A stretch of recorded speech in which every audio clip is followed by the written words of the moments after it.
Good morning, good afternoon, or good evening, wherever you may be, and welcome to our visual podcast episode today, where I am delighted to talk about the topic of lacrosse. And a special treat for you today, our principal, Mr. Brewer, will be interviewing somebody very special to Moreton and very special to the world of lacrosse as well. So, Michael, if I could hand over to do a brief intro to you, first of all. Absolutely. Good afternoon, good morning, or good evening. As you said, we're across multiple time zones. I'm Michael. I am the principal at Moreton Hall. And one of the things that I knew about Moreton prior to arriving, but if I hadn't known, was told to me probably about 2 minutes after I set foot on the Moreton campus, was how important lacrosse is to this school. So having the opportunity to talk to you, Karina, about this in a way that shares what you've been doing and what the school's long history with lacrosse is a fantastic opportunity. So thank you, Karina, for giving up your time for this today. And Karina, if you'd like to introduce yourself. Yes. Hello, everybody, wherever you may be. I am Karina Walsh. I am head of lacrosse at Moreton Hall. I'm also currently head of lacrosse of the Women's Wales lacrosse programme. And yeah, working at Moreton Hall, really the place to be for lacrosse, certainly in the north of the United Kingdom, is a real privilege. And yeah, it's a great place to work. Okay, right, without further ado, I shall hand over to Michael. Thank you. So, Karina, I'm going to ask a question in a couple of questions' time. I'm going to bring us to that eventful Nationals final last year. So we will talk about that. But that was the culmination of a long journey here at Moreton for the girls and with your good self leading them.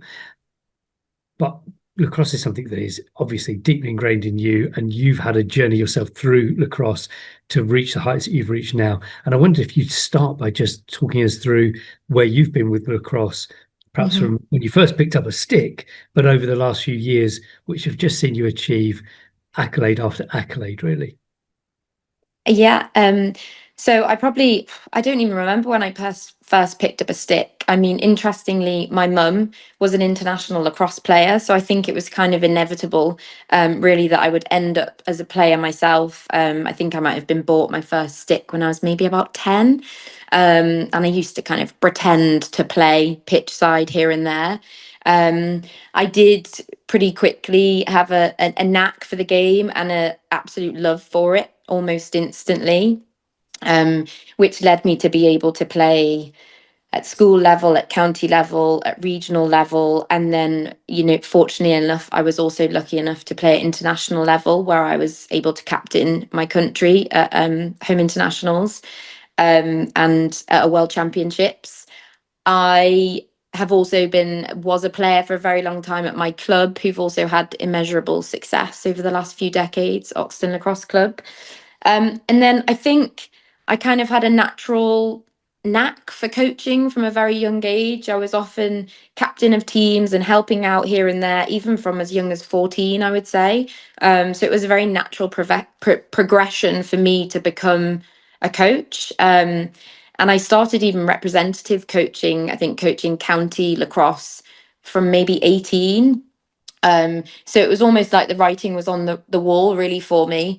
And then sadly for myself, I had a couple of injuries, which meant I had to stop playing international lacrosse. And I think actually that's where maybe my coaching career, if you like, really took off.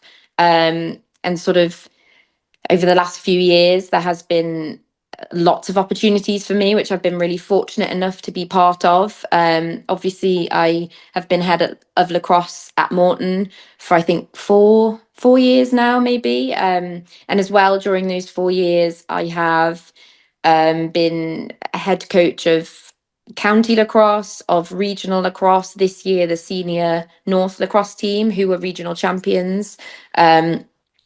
I've also coached recently at the Fly, which is the flagship Sixes sort of elite event that's in preparation to to the Olympics, which I'm sure we'll come on to. So I was a head coach there. And most recently, I have been made the head coach of the Senior Wales Women's Programme, who are currently heading into their World Championship season. So we will be preparing to go to the World Championships in Japan next summer. So a really exciting time, lots of things for me to sort of juggle, but I think that's always something I like to do, and being able to do all the other things outside of school really helps me bring back that experience and sort of excitement to the girls at school as well. So it kind of goes hand in hand, which is great. Yeah, absolutely. And they must see in you, there are several, as you know, much better than I do, really serious lacrosse players here. And I think they probably see in you a career trajectory that they would like to follow, which I think is just marvelous that they get that inspiration every time they're out on the pitches with you. You mentioned there about how it was injuries. Often the way with elite players, injury is what then leads you to need to transition to something else. But actually, what's not so usual is that elite players successfully transfer from being a player to going into coaching. Certainly not with the success that you've had. So, with that in mind, what do you think it is about lacrosse that has enabled you to do that? And what do you think it is that the girls gain from lacrosse as a sport? Because it's still relatively niche. But certainly when I've stood pitchside and watched it, there is something really special about this game. Yeah, I mean, I think you've just summed it up there by saying there's something really special about this game. And I can't, a long time have I asked myself, what is it about lacrosse that makes people who start playing it just become obsessed with the sport? And, I don't know what the magic formula is there, but I think it's a really fast and athletic sport. It's really competitive, but also it's very, very skillful. So you kind of hit all those different marks that you get from sports. It's also really, really a team sport at its heart. And I think team sports are so vital, particularly for young women to be part of. And you get so much more from being part of a lacrosse team than just those outcomes on the pitch. You make lifelong friendships, relationships, memories. You learn lots of different life skills, which are incredible to have. And I think that is something that lacrosse seems to really capture. Whilst we want it to be a bigger community, it being a small community means that there are so many relationships forged, not just within school, but across different schools, across counties, even then nationally. And it's really quite special to see those bonds develop. And it is just a really exciting sport. Whenever people watch it who aren't familiar with it, they love it, and it is known as the fastest game on 2 feet, which I do think it is. It's very fast paced, but also really skillful. And I think it just manages to put all those different pieces together, which make it a really exciting sport. Yeah, absolutely. Yeah, and standing pitch side, you see that so well. You talked there about that sort of the team network, the community side of it, and that made me think about your fantastic set pieces that we won't give away the secret language that we use to communicate these set pieces, but particularly I think about watching the twins who currently play for us. You've even utilised twin telepathy in your set pieces as well. So that is a secret weapon if ever there was one. Do you think though that understanding of the team nature of it, that bonding, is that what gave you the resilience to say, well, I might not be able to play, but I'm not giving up on this sport? Yeah, I think so. It's very different to be a coach than it is to be a player, but ultimately you're still in that environment where you're with a group of people with a shared goal and a shared focus. And as much as you go through highs together, you also go through lows together. And it's sometimes in those moments as well that you really grow and characters build and bonds get stronger. And actually, sometimes we talk about as well, particularly at Moreton or on the international sort of stage, sometimes the higher the stakes, like the bigger the high might be, also sometimes the bigger the fall and the bigger the lows can be. So you have to almost be prepared. Yes, we're aiming really high, which does put us at risk at having maybe a real low if we don't quite make it. And it's kind of being able to have those skills to ride that sort of roller coaster of emotions that often happens. And I think it really builds resilience, particularly in our young women that play, that gives them skills for life, not just for playing lacrosse, which to me is really important, regardless of what happens to some of our players at Moreton. If we've given them, life skills, life experiences that are going to benefit them in their future, I think that's really key. And that is something that I do believe team sports, and particularly lacrosse and the lacrosse program at Moreton, really does help to foster in these students, which is incredible. Mm.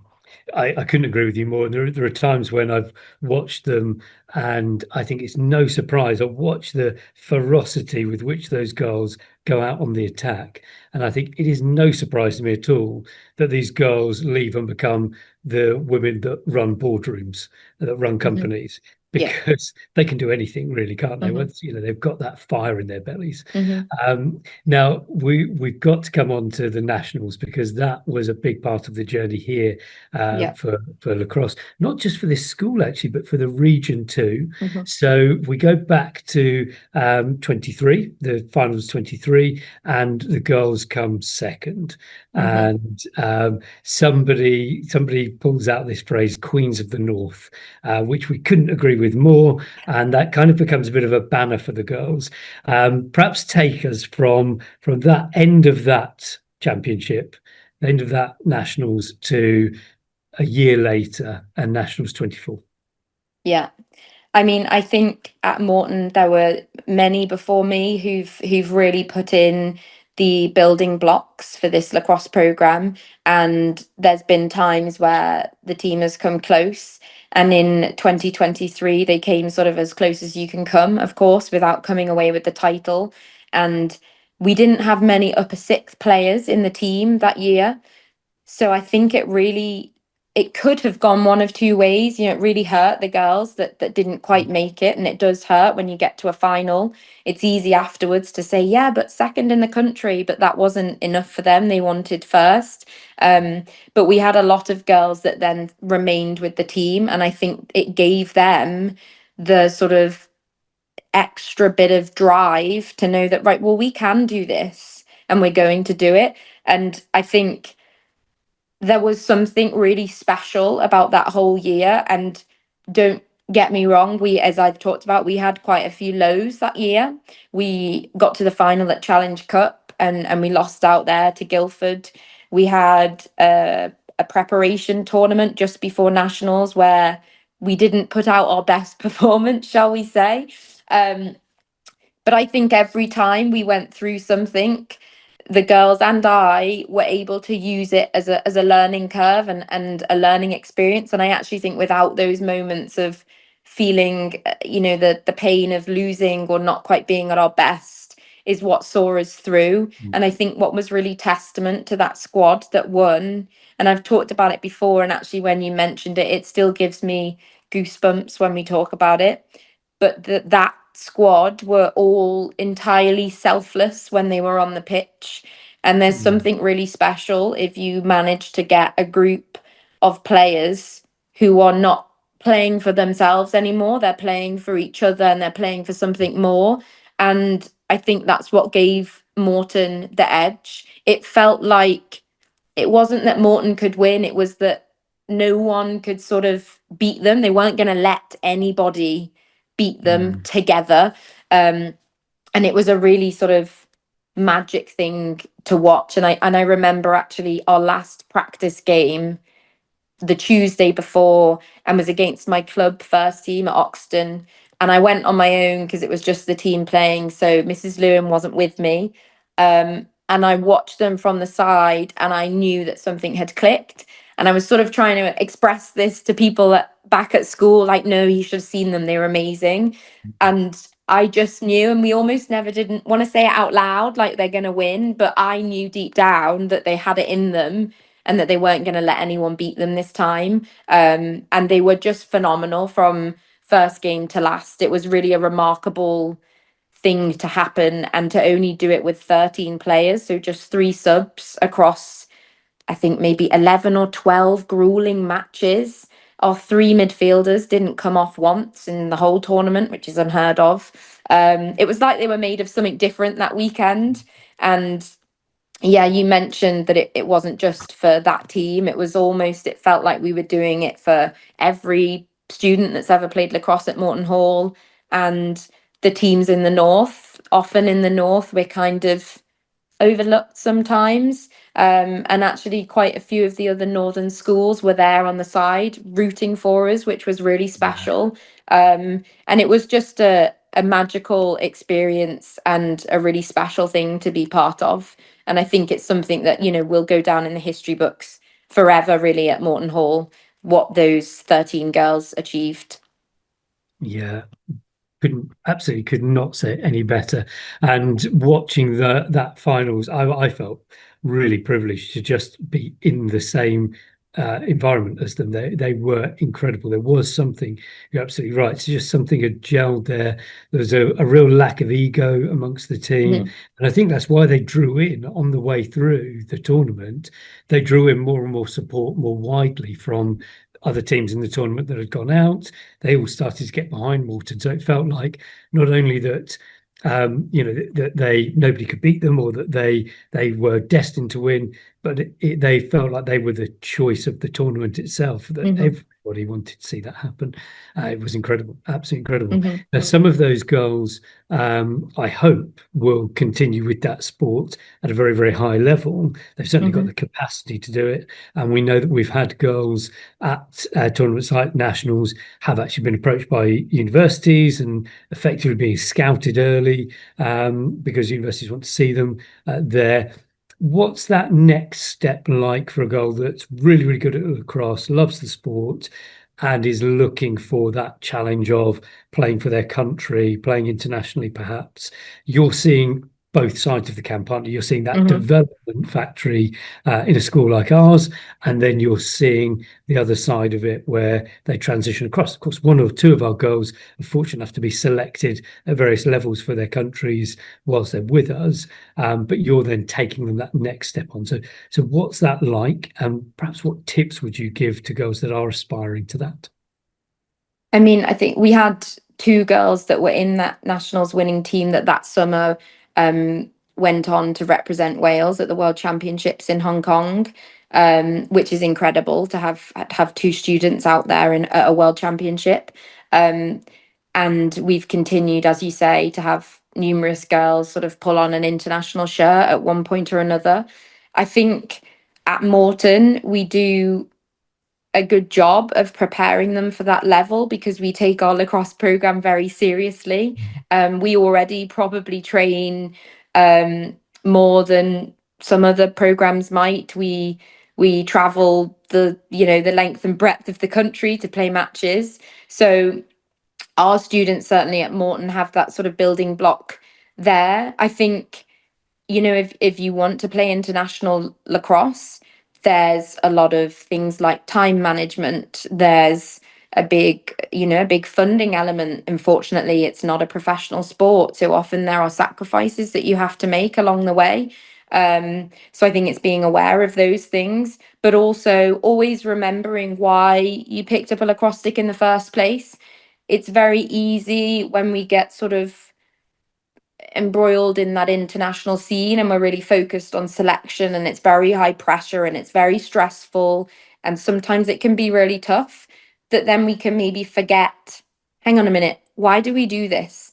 We have to remember why we're playing and who we're playing for and what's our why and that kind of thing. And I think that's something I do always try and remind players to, at the heart of it all, you have to enjoy it, you have to love it, and you have to remember why you're doing it. And I think if you have that and you can always come back to that, then you're going to be willing to put in that extra bit of work, to juggle your time, to make that sacrifice, to maybe miss that social event, or have to get up that bit earlier to fit in some training, and all those kind of things. And again, that does really build some really great life skills that are going to be beneficial in whatever you choose to do, which is really important. It's hard to play international sport, but it's a privilege, and I think sometimes that pressure that comes with it, we have to remember that pressure can be a privilege. If you want to wear your country's badge on your chest,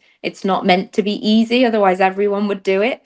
But I think we at Moreton do a good job of preparing our students who do go on to do that in the first instance, which is really great. And I am also forever grateful for the opportunity for me to be able to really run with a program that I want to do and that I can get the most out of it for these girls. Because I know there's a lot of other schools that don't allow that, or can't quite manage to fit it in. So we're very lucky and privileged here, and I'm always grateful for having that opportunity because it only benefits our students. Well, I mean, that's a very gracious way of you phrasing that, but actually what we see school side is, you talk about sacrifice, a lot of sacrifice that you're making of your time and expertise to really plough into the girls and to bring them up to that standard. But wider than that actually is, working with you on our scholarship program and working with you to develop Moreton as a centre of excellence in the north, and therefore us now being the grounds of choice for the Wales International Programme.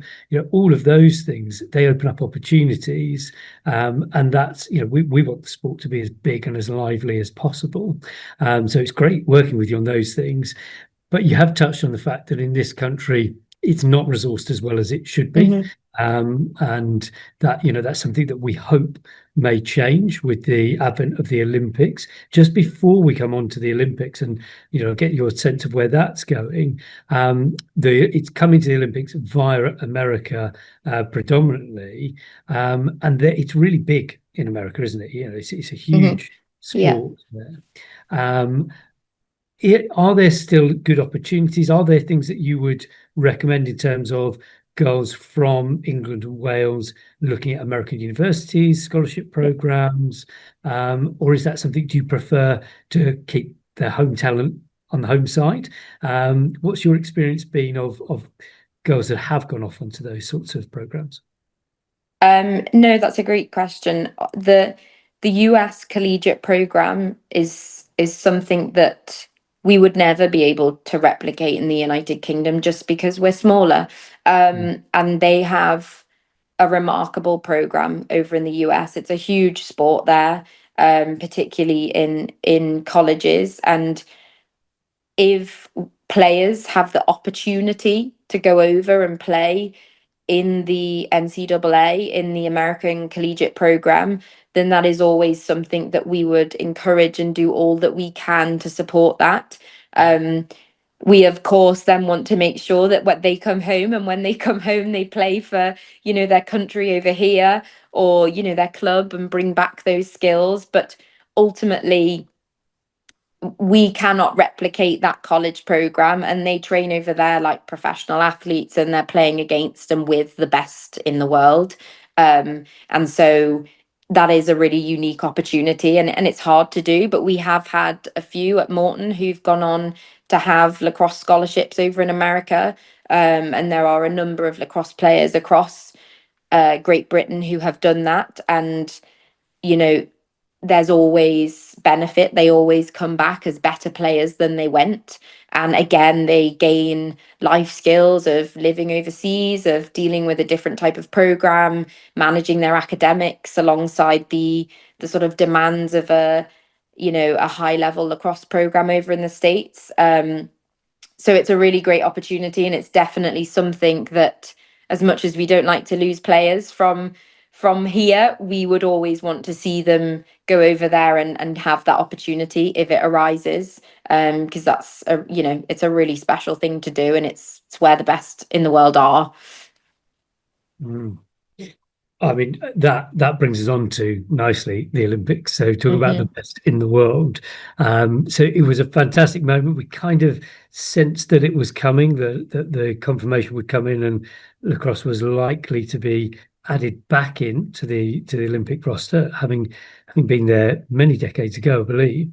But it's in there now, and we've seen some changes. We've seen the international focus step up a little bit there, even just from within Moreton. And I say only half jokingly that I'm really looking forward to a Moretonian Olympian, which may yet happen. But what's it looking like from your perspective? What are you seeing? How are you gearing up? How well prepared does it feel, and how much further do you think we need to go? I mean, it was a long time coming, and I think those of us that are heavily involved in the sport have almost been waiting just for that green light to come, and we're not, is it going to happen? Is it going to happen? And then eventually, when it did, it was obviously a monumental moment for lacrosse to finally have a sport that's going to be recognized on that world stage, and also give young boys and girls this thing that they can now aspire to be. Like, I don't just play lacrosse and I might play for my country in whatever competition. I could be an Olympian, doing the sport that I love. And obviously there's nothing that can replicate that. So it was a really exciting moment for anyone who's played lacrosse, who's coached lacrosse, who's been involved in the sport. Even, fans of the game, parents who've watched their kids play. So that was huge. Obviously, the game that is going to be played at the Olympics is the sixes format, which is slightly different. I sometimes would compare it to sort of the way we have rugby sevens in the Olympics. It's kind of a similar, it's a smaller teams, shorter pitch, faster pace, slightly different rules to make it more of an exciting spectator prospect. The women's and the men's rules are slightly more aligned. And it's just a really fast-paced, exciting game. I think there's lots happening all the time. There's the competition I mentioned, the Fly in Great Britain, which drafts the best players across the United Kingdom and beyond into some franchise teams who play against each other in that format. There's been a women's professional league just launched in America that used the sixes format, which was also really excited because we had female lacrosse players who are now professional lacrosse players, which is something we've never had before. And there's now a real build up for the British lacrosse players and the people who are involved in that to really push forwards towards these Olympic Games. I think, there is still a long way to go in the sport. We still need it to reach more people. We need to make it more accessible for everybody. We need to sort of get more people involved in this game that we all love so much. And again, I think we mentioned it, but the scholarship program at Moreton is really now starting to give opportunities to some girls who maybe wouldn't have got them in another sort of circumstance, which is incredible because we do hope that one day that we may well have an Mortonian Olympian somewhere. That is the goal and the aspiration, and I don't see why it wouldn't be possible. I absolutely agree with you. I really think that there are some incredibly talented young women that we've already seen coming through. And it is exciting, really exciting moment, isn't it? That, we don't get perhaps too carried away with ourselves in terms of analogies with women's hockey in 2016. I think it was Rio. And, women's hockey went almost overnight from it was, amateur pro-am to now actually girls see this. They see representation of themselves. The girls bring back the gold medal. Absolutely fantastic. But I think that, there could be this really positive after effect of, well, we are going to see lacrosse played on the international stage. It's going to feature in the Olympics, the biggest contest in the world. And that's going to bring that excitement back. And you might see more of the sixes format. But definitely we're going to see our girls in some way, shape or form represented in that way, which is just fantastic. If we bring it back to what we could do next, and maybe we could think about that as our school or just generally as two neighbouring nations, England and Wales, what can we do to get more lacrosse sticks in girls' and boys' hands up and down the country? I think we just have to get out there and get people playing. And I think it's okay sometimes, you know, there's some complicated rules with lacrosse and it's a tricky skill, but actually it doesn't matter what type you're playing. There's in the States they did and I can't remember what they called it, but almost like a street lacrosse. And they just had anywhere, you know, like you might pick up a basketball, or for us over here, you might kick a football in the street. They kind of use that sort of mentality, and they just maybe had a tennis ball, any old stick, some little goals. You didn't need any of the mouth guards or the any of that. You just kind of got out and had a go. And actually that really gained some momentum in the US, which was really cool. And I think things like that would be great, getting more sticks in the hands of younger children. I've coached lacrosse to children as young as 4, and whilst they might not be playing lacrosse as we've seen, they're still having a stick in their hand and trying to pick up a ball and thinking, "Oh, this is interesting. I've never done this before." And I think whenever you give a lacrosse stick to someone, that's generally the reaction. It's always really positive. So it's just getting more lacrosse sticks in more young people's hands so that they share that excitement and they share that buzz, and they're just kind of doing it in whatever shape or form that is. That's the key, I think, for us at Moreton, in terms of that Olympic dream, or getting more people playing. You know, we're always keen to host events. We host camps. We, you know, try and get out into the community. So it's doing more of that, and it's just getting more lacrosse sticks in more young people's hands and sharing that love and that buzz we have for the sport, because it's really infectious. And I think you can see that at Moreton when most students come, it's almost like, I want to be part of the lacrosse team. There's kind of this sort of environment and culture here that we have, which we're really fortunate to have, because for me, all the students just tend to buy in and they really want to be involved and they love it. We put on practices in the summer that don't really matter, but there's loads of girls there ready, and of course it matters because they're all competitive. But that's great. It's just playing it as much as possible with as many people as possible and sharing the love that we've got for the game. And it doesn't have to look perfect, and we don't even need to know what the rules are. We've just got to get a lacrosse stick and have a go, ultimately. Yeah, I love that actually. That's great advice. And I think if people are listening or watching this and they've got younger children, not even necessarily that young, but actually just to give them that advice, that just pick up a stick. It doesn't matter. It doesn't matter if you know the rules. It doesn't matter what it looks like. Just get familiar with that bit of it, because it is unusual, isn't it? That that will have grown up. Most people have grown up playing a little bit of hockey, maybe, so they'll be familiar with a stick. They'll play a bit of tennis.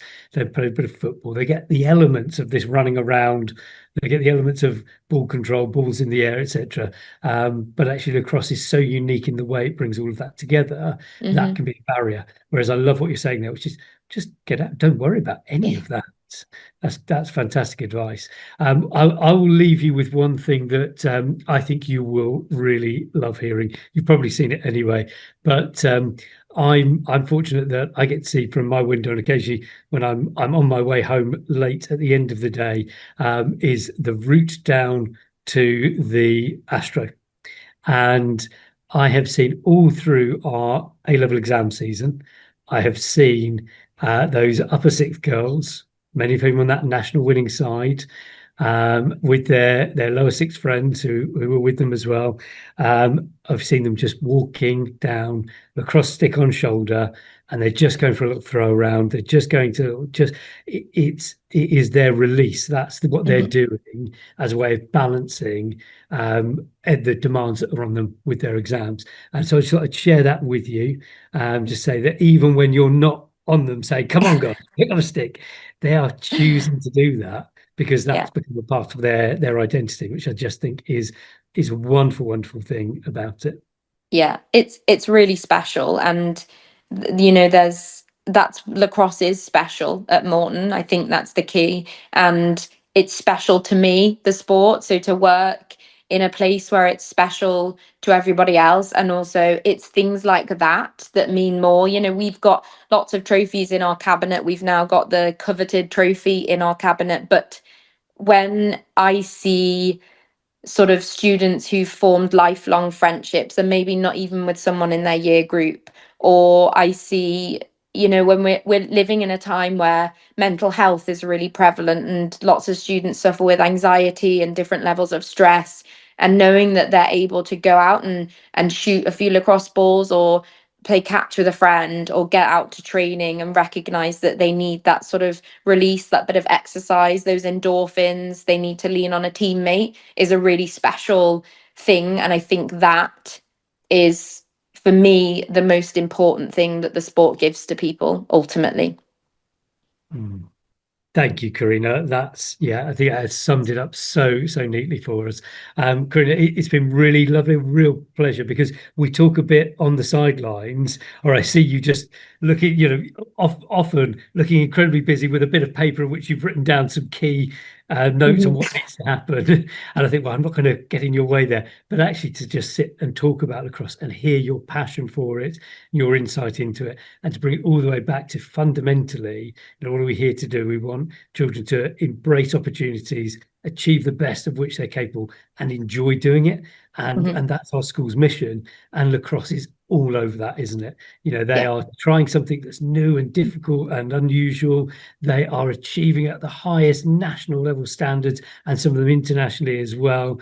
And they are having great fun, and that's so good for their mental health too.